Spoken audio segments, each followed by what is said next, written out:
स्वागत करता हूं आपका इस वीडियो में जिसमें मैं आपके साथ डिस्कस करूंगा माइटर अटैक फ्रेमवर्क। माइटर अटैक फ्रेमवर्क एक थ्रेट मॉडलिंग टूल है जिसको यूज़ करके आप कोई भी थ्रेट को मैप कर सकते हैं उस अटैकर के टेक्निक्स और टैक्टिक्स के प्रोसीजर्स के साथ। और इस वीडियो का इंग्लिश वर्जन मैंने अगस्त में बनाया था पिछले महीने और अपने चैनल पर अपलोड किया था। अब क्योंकि मैं अपने चैनल पर सेम वीडियोस रीशूट करके हिंदी में भी बना रहा हूं, तो आज ये वीडियो शूट कर रहा हूं माइटर अटैक फ्रेमवर्क पे हिंदी में, खास करके अपने हिंदी व्यूवर्स के लिए। तो इसमें मैं आपके साथ शेयर करूंगा माइटर अटैक फ्रेमवर्क क्या है और कैसे माइटर अटैक फ्रेमवर्क को यूज़ किया जा सकता है अटैकर्स के टेक्निक्स और टैक्टिक्स को समझने के लिए। और हम एक एग्जांपल भी लेंगे एक वल्नरेबिलिटी का जो पिछले महीने आई थी माइक्रोसॉफ्ट के ऑफिस एप्लीकेशंस में, और इस वल्नरेबिलिटी के ज़रिए हम समझेंगे कि कैसे कोई भी वल्नरेबिलिटी या कोई भी थ्रेट को कैसे उसकी टेक्निक्स और टैक्टिक्स को अगर समझना है कि उसमें क्या टेक्निक्स और टैक्टिक्स यूज़ होंगी अटैकर द्वारा उस अटैक को अंजाम देने के लिए या उस वल्नरेबिलिटी को एक्सप्लॉइट करने के लिए, तो वो हम मैपिंग द्वारा समझेंगे। तो सबसे पहले दो शब्द माइटर और माइटर अटैक फ्रेमवर्क के बारे में। तो माइटर एक नॉन प्रॉफिट ऑर्गेनाइजेशन है जो मेंटेन करती है इस फ्रेमवर्क को, और बहुत सारा ऐसा नॉलेज बेस और मेथडोलॉजी जो जो साइबर सिक्योरिटी के फील्ड में यूज़ होती है इनके रिलेटेड मटेरियल बनाती है। और ये attack.mitre.org जो टूल हम यूज़ करने वाले हैं अभी ये थ्रेट मॉडलिंग करने के लिए, ये भी इनका ही बनाया हुआ है और ये बिल्कुल ओपन है, अवेलेबल है to use for any person any organization at no charge. और ATT एंड CK ऐसा इस टूल का नाम है, और ये स्टैंड करता है adversarial tactics techniques in common knowledge के लिए। तो क्योंकि ये टूल आपको एडवर्सरियल यानी कि अटैकर्स के टैक्टिक्स और टेक्निक्स और उस attack related common knowledge share करता है, इसीलिए इसका नाम ATT&CK रखा गया है। और बहुत ही स्ट्रक्चर्ड फ्रेमवर्क देता है आपको अंडरस्टैंड करने के लिए कि अटैकर कोई भी पर्टिकुलर अटैक में कौन से टेक्निक्स को यूज़ करने वाला है एक ऑर्गेनाइजेशन को कॉम्प्रोमाइज़ करने के लिए। तो जो जो स्टेप्स अटैकर लेगा अपने अटैक को अंजाम देने के लिए, वो सारे स्टेप्स हम माइटर अटैक फ्रेमवर्क के ज़रिए समझ सकते हैं। और हम एक एग्जांपल दोबारा देखेंगे, जैसे जब हम CVE मैप करेंगे इस फ्रेमवर्क के साथ, तो आपको समझने में आसानी होगी। और तो आपको माइटर अटैक फ्रेमवर्क की वेबसाइट पे ले चलता हूँ मैं सबसे पहले, और थोड़ा सा उसका ओवरव्यू देता हूँ कि कैसा mitre.org पे ये फ्रेमवर्क दिखता कैसा है। तो अंडर मट्राइसिस अगर आप attack.mitre.org पे जाएंगे तो मट्राइसिस के अंडर 3 टाइप के फ्रेमवर्क्स अवेलेबल हैं। 3 टाइप के ये फ्रेमवर्क्स अलग अलग इंडस्ट्रीज़ को सर्व करते हैं। और एंटरप्राइज मैट्रिक्स जो है ये वाला फ्रेमवर्क, इसमें जो ये टैक्टिक्स और ये टेक्निक्स जो दिखाई जा रही हैं इस स्क्रीन पर आपको, ये सारी मोस्टली टिपिकल IT ऑर्गेनाइजेशंस में यूज़ होती हैं। तो कोई भी अटैक जो मोस्टली टिपिकली IT ऑर्गेनाइजेशंस के एप्लीकेशंस के लिए है, तो उसको अगर आपको समझना है, उसको अगर आपको मैपिंग करना है, समझना है कौन से टेक्निक्स अटैकर यूज़ करेगा उसमें, तो आप ये एंटरप्राइज मैट्रिक्स चूज़ कर सकते हैं।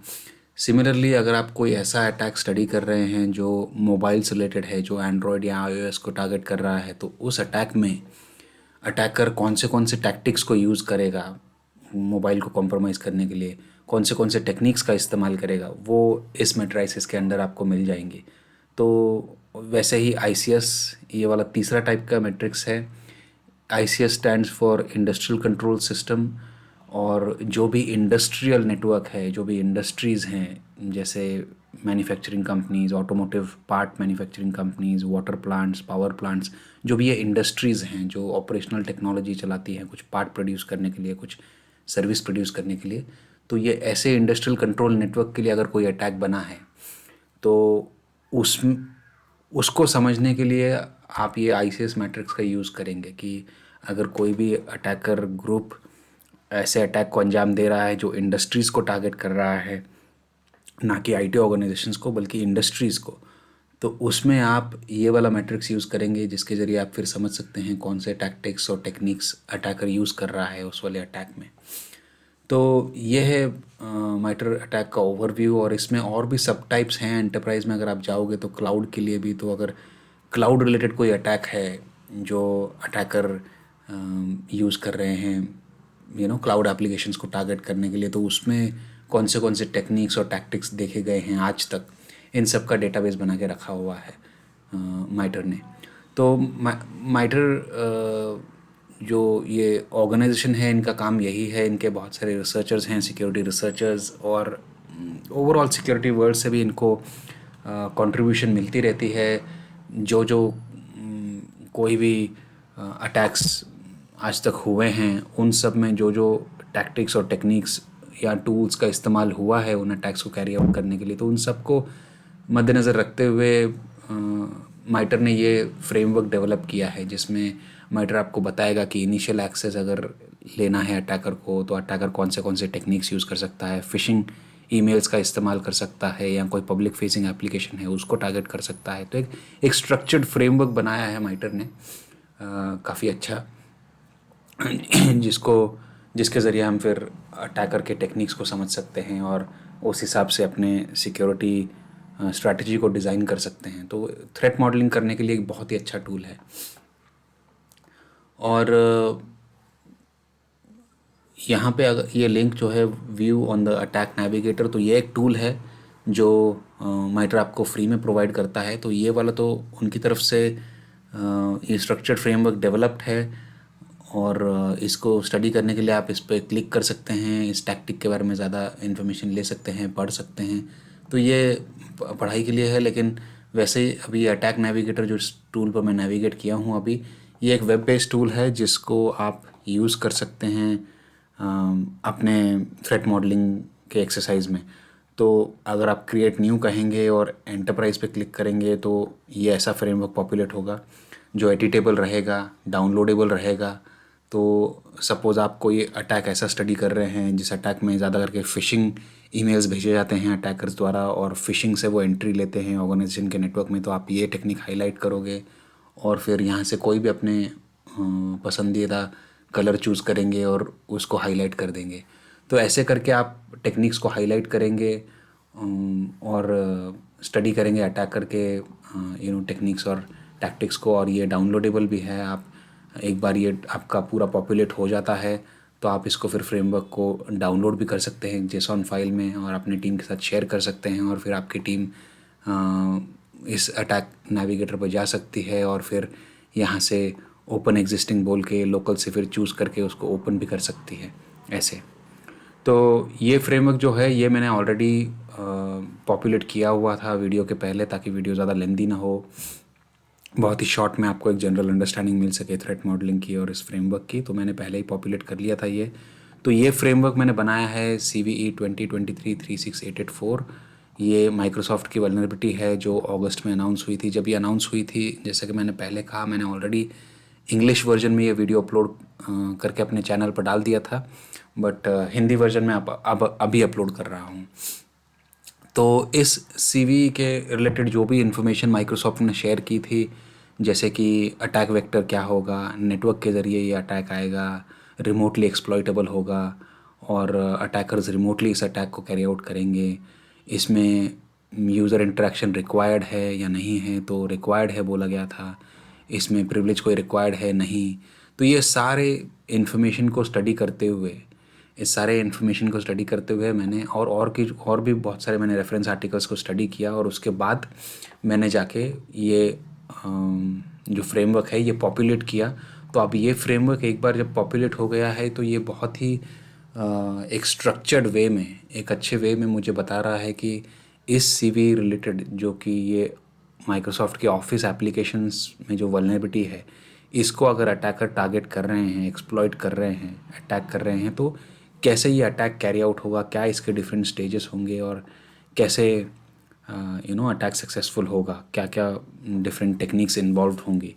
तो सबसे पहले आपको जानना होगा कि माइटर अटैक फ्रेमवर्क वर्क कैसे करता है। ये लेफ़्ट टू राइट वर्क करता है, और लेफ़्ट में सॉरी हाँ लेफ़्ट टू राइट वर्क करता है, तो इनिशियल एक्सेस पहली टैक्टिक है, वैसे ही इम्पैक्ट लास्ट टैक्टिक है।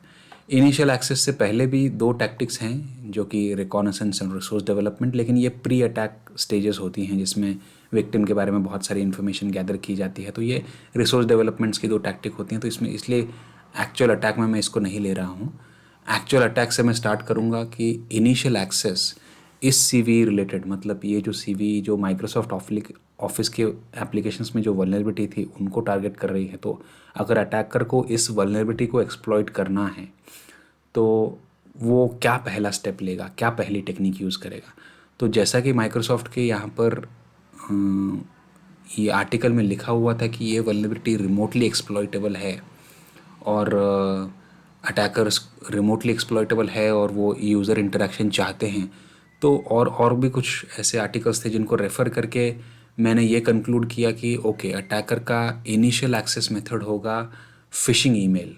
तो वो एक किसी तरह का फ़िशिंग ईमेल सेंड करेगा यूज़र्स को, और जिसमें मे बी कुछ मलिशियस अटैचमेंट होगी, कोई लिंक होगा जिस पर आप विज़िट करोगे तो अटैकर की स्क्रिप्ट पेलोड डाउनलोड होगा और एग्जीक्यूट होगा मशीन पर, या फिर कुछ स्पेयर फिशिंग वाया सर्विस होगी। तो ये फिशिंग जो कि है, ये मैंने कंक्लूड किया इस अटैक के जितनी भी इन्फॉर्मेशन थी उनको स्टडी करते हुए कि इनिशियल एक्सेस जो अटैकर को मिलेगा, उस इनिशियल एक्सेस में अटैकर ये फिशिंग टेक्निक यूज़ करेगा। सिंस और ये बाकी की जो टेक्निक्स हैं जैसे कि exploit public facing application, external remote services, ये कुछ यूज़ नहीं हो रही हैं इस अटैक रिलेटेड। इसमें सिर्फ और सिर्फ फ़िशिंग टेक्निक यूज़ होती दिख रही है, जहाँ पे अटैकर्स फ़िशिंग ईमेल्स भेज रहे हैं यूज़र को। उसमें कोई मैसेज होगा जो आपको ल्योर करेगा कि आप इस लिंक पे जाइए, इस अटैचमेंट को खोलिए। तो फ़िशिंग इनिशियल एंट्री होगी, इनिशियल एक्सेस अटैकर को फ़िशिंग टेक्निक के ज़रिए मिलेगा। इसलिए मैंने फ़िशिंग को हाईलाइट सिलेक्ट करते हुए यहाँ से रेड कलर चूज़ करके हाईलाइट किया है। आप कोई और भी कलर ले सकते हैं अपने मन का। और उसके बाद एग्जीक्यूशन की जो स्टेज है कि एक बार अटैकर ने फ़िशिंग ईमेल भेज दिया, यूज़र इंटरेक्शन रिक्वायर्ड थी, जैसा कि इस आर्टिकल में भी यहाँ पे लिखा था कि यूज़र इंटरेक्शन रिक्वायर्ड है।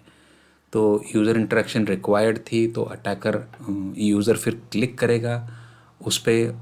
इसलिए मैंने सिंस यूज़र इंटरेक्शन रिक्वायर्ड है तो मैंने ये एग्जीक्यूशन के नीचे यूज़र एग्जीक्यूशन सेलेक्ट किया है कि इस एग्जीक्यूशन की जो स्टेज है इस अटैक की, उसमें यूज़र एग्जीक्यूशन इम्पॉर्टेंट है। यूज़र एग्जीक्यूट करवाएगा इस अटैक को। तो यूज़र के लिए मैसेज में कुछ ऐसा मैसेज होगा, मे बी कुछ रिपोर्ट्स या कोई भी ऐसी तरह की कि आपका ये रिपोर्ट है, या कुछ ना कुछ मैसेज में ऐसा लिखा होगा जिसकी वजह से यूज़र उस फाइल पर या उस लिंक पर क्लिक करेगा। तो इसलिए एग्जीक्यूशन में मैंने यूज़र एग्जीक्यूशन टेक्निक को हाईलाइट किया है, बाकी कोई जो टेक्निक्स हैं उनको हाईलाइट नहीं किया है। वैसे ही परसिस्टेंस यानी कि अटैकर अपना कनेक्शन कैसे बना कर रखेगा मशीन पर। तो बिट्स जॉब्स क्रिएट होंगी। तो ये bits stands for background intelligence transfer service. ये मोस्टली विंडोज़ अपडेट में यूज़ होती है जहाँ पे स्केड्यूल टास्क वगैरह बिट्स जॉब्स की चलती हैं। तो अटैकर कोई स्केड्यूल टास्क वगैरह बिट्स जॉब्स के डिस्गाइज में क्रिएट करेगा सिस्टम पर, और उसके ज़रिए ये अपनी परसिस्टेंस मेंटेन करेगा। तो अलग अलग तरीके होते हैं परसिस्टेंस में कि अगर सिस्टम रीस्टार्ट भी हो गया तो अटैकर को फिर से सिस्टम का कंट्रोल कैसे मिलना चाहिए। तो कुछ कुछ स्टार्टअप आइटम्स क्रिएट हो जाते हैं, कुछ ब्राउज़र में एक्सटेंशंस अटैकर क्रिएट कर देते हैं जिनसे उनको कंट्रोल बना रहता है उनका। कुछ एक्सटर्नल रिमोट सर्विसेज के टूल्स जैसे कि एमी एडमिन, एनीडेस्क वगैरह इंस्टॉल कर देते हैं यूज़र के सिस्टम पे बिना यूज़र की जानकारी के, और उसके ज़रिए अपना परसिस्टेंस मेंटेन करते हैं। तो इस अटैक में बिट्स जॉब्स को देखा गया है, ये वाली जॉब्स क्रिएट होंगी सिस्टम पर जिसके ज़रिए अटैकर परसिस्टेंस मेंटेन करेगा। प्रिविलेज एस्केलेशन में अपना प्रिविलेज अटैकर कैसे एलिवेट करेगा वो कोई टेक्निक देखी नहीं गई है, तो वो मैंने हाईलाइट नहीं की है यहाँ पर। डिफेंस इवेजन में अगेन बिट्स जॉब्स तो क्रिएट करेगा। तो आपका एंटीवायरस जो है या and point security control software जो भी सिस्टम पे बैठा हुआ है वो ये बिट्स जॉब्स के ज़रिए अटैकर की स्क्रिप्ट हाइड हो रही है तो वो एंटी मालवेयर सॉल्यूशन जो है, एंड पॉइंट सिक्योरिटी कंट्रोल जो है, वो इसको ऐसे बिट्स बिट्स जॉब्स के ज़रिए वो हाइड हो रहा है एंटी मालवेयर सॉफ्टवेयर से, एंड पॉइंट सिक्योरिटी कंट्रोल के सॉफ्टवेयर से। वैसे ही इंडिकेटर रिमूवल में फिर अटैकर डिफेंसेस को कैसे इवेड कर रहा है, अपने लॉग्स वॉग सारे डिलीट कर दे रहा है, जो भी फाइल्स जो भी कमांड्स उसने चलाई हैं सबको डिलीट कर दे रहा है, ताकि लॉग्स में कुछ पकड़ा ना जाए। तो अपने स्टेप्स को, अपने ट्रैक्स को छुपाने के लिए सारे लॉग्स वगैरह सब कुछ, जो भी इंडिकेटर रिमूवल एज इन जो भी ऐसे लॉग्स या ऐसी चीज़ें जो इंडिकेटर दे सकती हैं सिस्टम के कॉम्प्रोमाइज़ होने का, वो सारा रिमूव कर दे रहा है। क्रेडेंशियल एक्सेस में कोई टेक्निक नहीं देखी गई है, तो मैंने यहाँ पे कुछ हाईलाइट नहीं किया कि अटैकर कुछ क्रेडेंशियल्स वगैरह स्टील करने का नहीं ट्राई कर रहे हैं इस वल्नरेबिलिटी में। उनका एंड गोल बस रैंसमवेयर एनक्रिप्ट करना है, तो इसीलिए इम्पैक्ट में मैंने डेटा इनक्रिप्ट हाईलाइट किया है। और क्रेडेंशियल स्टील करना या ऐसा कुछ उनका मकसद नहीं है, इसीलिए क्रेडेंशियल एक्सेस के नीचे कुछ टेक्निक नहीं देखी गई है इस अटैक में। इस अटैक में क्रेडेंशियल्स की थेफ्ट करने की कोई मतलब वे नहीं देखा गया है कि अटैकर क्रेडेंशियल्स को स्टील करने की कोशिश कर रहा है, ऐसा कुछ नहीं देखा गया है। डिस्कवरी में browser information discovery, file and directory discovery, system information discovery, ये सारी चीज़ें अटैकर की स्क्रिप्ट डिस्कवर करने की कोशिश कर रही है सिस्टम के बारे में और जानकारी लेने के लिए कि क्या ये सिस्टम सर्वर है, और सर्वर है तो किस टाइप का सर्वर है, क्या ये फाइल शेयर सर्वर है। तो ऐसी सारी सिस्टम इन्फॉर्मेशन डिस्कवरी, ये सारी डिस्कवरी कर कर अटैकर की जो स्क्रिप्ट है वो पीछे CNC कॉल करती है और पीछे इन्फॉर्मेशन भेज देती है अपने कमांड एंड कंट्रोल सेंटर को, जिससे फिर अटैकर को सिस्टम के बारे में और जानकारी मिल सके और फिर वो आगे का अटैक और अच्छे से प्लान कर सके। तो मल्टी लेवल स्टेज अटैक्स में यही होता है कि पहली इनिशियल स्क्रिप्ट जो एग्जीक्यूट होती है सिस्टम पे, वो सिर्फ जानकारी इकट्ठा करती है सिस्टम के बारे में और अटैकर के सर्वर को भेजती है, और फिर अटैकर उन सब को स्टडी करते हुए अपना अटैक और अच्छे से डिज़ाइन करता है, क्राफ्ट करता है, और सेकंड स्क्रिप्ट भेजता है या सेकंड एग्जीक्यूटेबल भेजता है कमांड एंड कंट्रोल के ज़रिए। Lateral movement, internal spear phishing, यानी कि यूज़र का इनबॉक्स कॉम्प्रोमाइज़ करके यूज़र के मेल बॉक्स से बाकी लोगों को within the company email भेजना, ये एक टेक्निक देखी गई है। यूज़र अल्टरनेट ऑथेंटिकेशन मटेरियल, तो इसमें pass the hash, pass the ticket, ये वाले अटैक्स देखे गए हैं, टेक्निक्स यूज़ करते हुए देखे गए हैं। तो जो भी सिक्योरिटी रिसर्च कंपनीज़ हैं जिन्होंने भी इस मालवेयर के सैंपल को अपने अपने लैब एनवायरनमेंट में चलाया, तो उन्होंने जानकारी दी है कि पास द हैश और पास द टिकट ये टाइप का टेक्निक यूज़ होती दिख रही है, जिसमें अटैकर की स्क्रिप्ट हैश वगैरह पास करने की कोशिश कर रही है यूज़र के सिस्टम से स्टील करके। तो ये टेक्निक इसलिए मैंने हाईलाइट की है। वैसे ही कलेक्शन में डेटा कुछ स्टील नहीं हो रहा है, अटैकर कोई डेटा स्टील करने की कोशिश नहीं कर रहा है, कलेक्ट करने की कोशिश नहीं कर रहा है, ईमेल कलेक्ट करने की कोशिश नहीं कर रहा है, इसलिए मैंने इसके अंडर कोई टेक्निक हाईलाइट नहीं की है।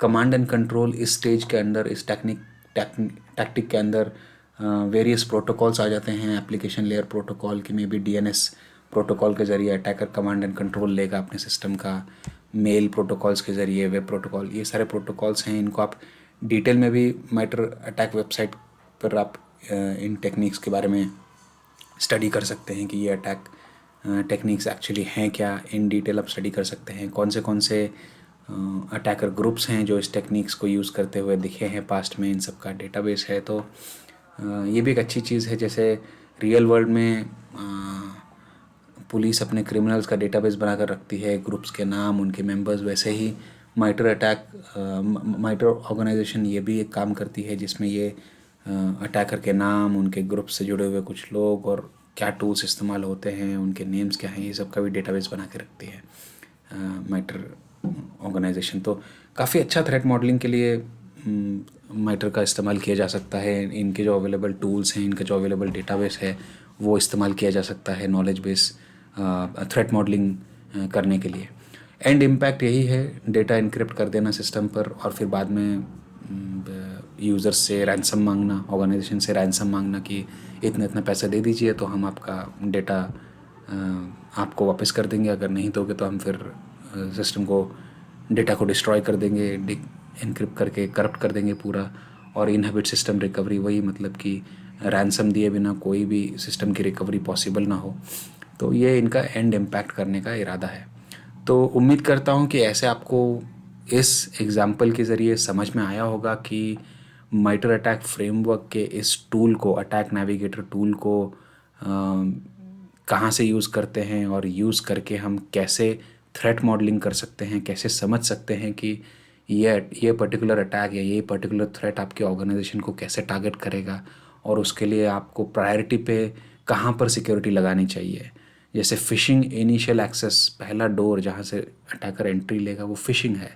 तो फ़िशिंग लेवल पे आपकी क्या क्या प्रोटेक्शन लगी हुई है अपने ऑर्गेनाइजेशन में? क्या आप ईमेल्स को अपने क्या आपने email gateway, email security gateway लगाया हुआ है जो अटैचमेंट्स को, ईमेल्स को स्कैन करता है? और फिर ईमेल लेवल पे आपने क्या प्रोटेक्शन लगाई हुई है?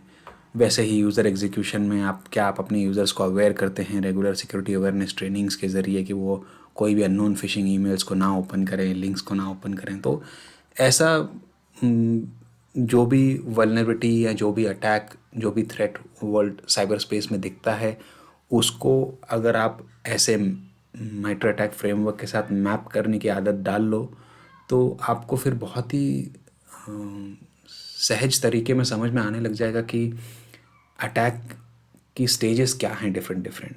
उन डिफरेंट डिफरेंट स्टेजेस पर अटैकर कौन सी टेक्निक्स यूज़ करने वाला है। और एक बार ये चीज़ें समझ में आ गई तो फिर आपको अपना सिक्योरिटी स्ट्रैटेजी उस अटैक के अगेंस्ट, उस थ्रेट के अगेंस्ट डिज़ाइन करने में बहुत हेल्प मिल सकती है। और यही थ्रेट मॉडलिंग है। थ्रेट मॉडलिंग में आप यही करोगे कि आप एक थ्रेट को लोगे, उसको एक स्ट्रक्चर्ड वे में समझोगे, उसमें क्या क्या टेक्निक्स, क्या क्या टूल्स इस्तेमाल हो रहे हैं उसको समझोगे और उसके बेसिस पे अपनी सिक्योरिटी स्ट्रैटेजी डिज़ाइन करोगे। यही थ्रेट मॉडलिंग है जो कि माइटर अटैक नेविगेटर टूल के ज़रिए की जा सकती है।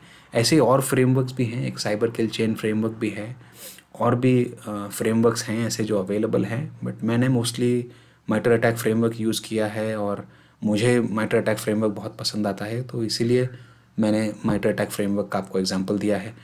अगर आपको दूसरे फ्रेमवर्क्स पे भी वीडियो चाहिए और हिंदी में चाहिए तो आप प्लीज़ मेरे चैनल को लाइक कीजिए, सब्सक्राइब कीजिए और कमेंट्स में आप फीडबैक दीजिए, तो मैं और भी वीडियोस लेके आऊँगा अलग अलग फ्रेमवर्क्स के साथ। Okay then, I hope this was helpful and I hope it was worth your time. Thank you. I will see you again in the next video.